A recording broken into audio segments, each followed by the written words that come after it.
Elroy R.C. Smith of WILD Radio and Bobby Brown, whose new hit, Girlfriend, is topping the charts.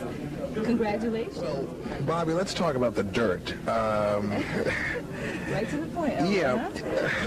What's really interesting about this record is the fact that you had a sweetheart here in Boston that decided to jump up and leave you for another guy.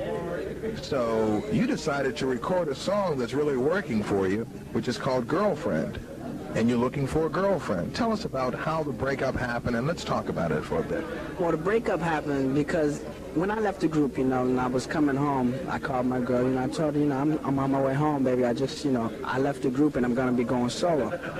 And, I got off the plane and got there, and I pulled up in front of the house, went in the house, and I saw her, and, it was just like, it was a surprise to me, I just walked out, got my stuff, and left.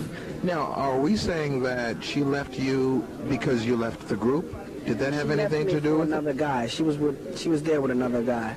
So, I guess that's probably has something to do with it. Now, with you being out on the road, traveling all the time, do you think that could be a problem with your next girlfriend if she doesn't understand that you need to be here, there, and everywhere? It's definitely going to be a problem for the girl to understand. She's got to understand, that I got to do my job. My job comes first before anything. If that's the case, I don't need a girlfriend, because I love doing my work, and, there's nothing I like doing better. What are some of the other pressures that come along with being a young recording artist that's traveling a lot on the road? A lot of other pressures is, you don't get to see your parents a lot. You don't get to be home a lot. You're always on the road. You're always working. Is Boston still your home? Oh, I live in Los Angeles, but Boston will always be my home. I would never call no other place home but Boston. Why the transition from Boston to Los Angeles? It's closer to where all my work is. My studio is out there with MCA Records. I got this. It's just I can do things better in Los Angeles because I can get around easy. In Boston I can't get around too easy. My mom she didn't want me to have a car in Boston because she was afraid, something happened to me. So I told her I wanted a car. She said, well, if you get a car, you'll have to move out of Boston. So I moved out of Boston.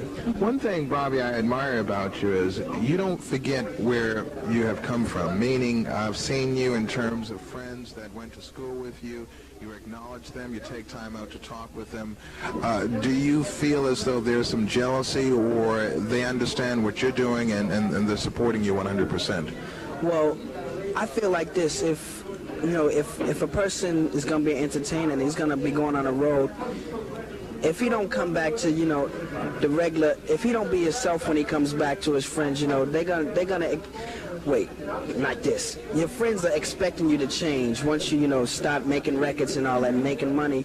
They expect you to change, but, that's all material things. That's nothing.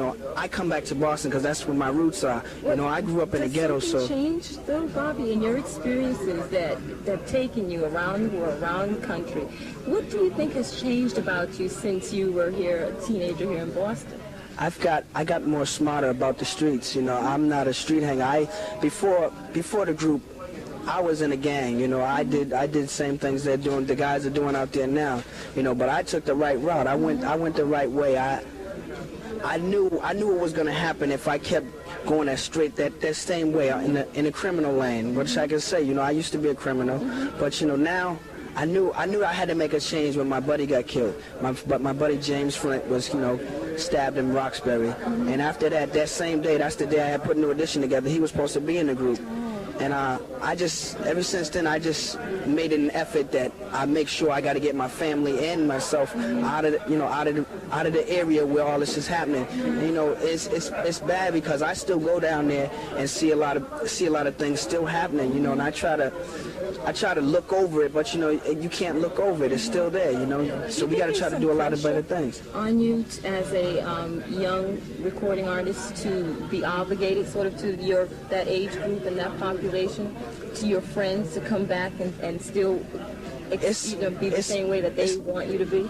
I think it's not an obligation. I think it's in me, in myself. I feel I could never, desert any of my friends. I could never, go away and not come back, because you all are my people. You know, my people is here in Boston. You know, no one loves me more than than the people in Boston. You know, people in Boston, they bought all my records. They played my records first. Elroy's was the first one to play my records. He was the first one to play the records in Candy Girl. All back in the days, you know, everybody stayed behind us.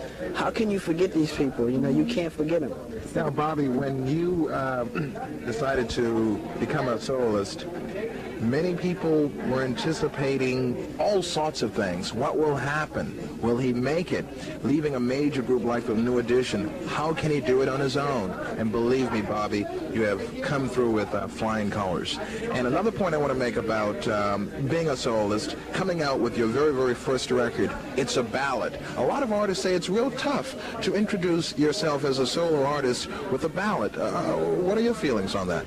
Well, I feel like this. I didn't want a ballad to come out. You know, MCA. Is it really hard to start off with a ballad? It is very hard to start off with a ballad because, you know, a ballad is a slow tempo, so DJs are not going to jump on it as quick as, you know, as quick as the people would. The people accept it because, you know, it's a ballad. You know, girls are going to get into ballads, but you can't always play the first record of a new artist, a ballad. You can't play it on the radio. You know, it might not get over. But, you know, MCA was telling me, you know, this song is good enough to be a ballad. It's good enough to, you know, express you. You know, it's showing you more than anything. This song, and I just felt good about when Joe Busby sat me down and told me, you know, Bobby, don't worry about it. You know, I've been in this business this long and this long. You know, I know what I'm doing. You know, and I listened to him, and I thank him for that. Yeah. Now, one last point I would like to make, and that's an educational point. Your schedule is very, very hectic. You're running around to this city, that city. You just came back from Pittsburgh as a DJ for 4.5 hours. When do you have time to study? When do you have time to develop Bobby Brown as a person?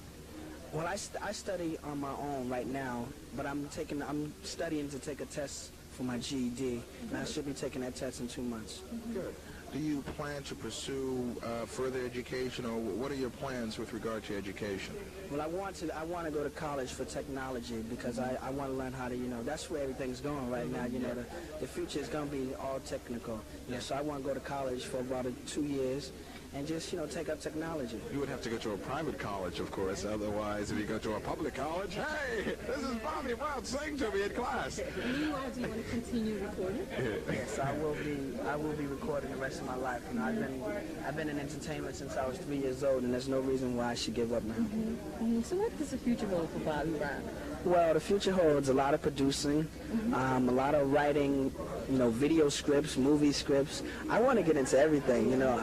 I'm the type of person, once I get started, you know, there's no stopping me. There's no, you know, I feel once you get started into the business, you know, there's no limit to where you can stop. You know, you can't just say, well, I'm gonna stop writing songs so I can write music. So I'm gonna stop writing music so I can write a movie. You know, I do it all. You know, I try to, you know, get all of it in one, and, you know, just boom, come out. Great. Thank you so much for being here. Thanks for having me. Thank you, Bobby. Thank you.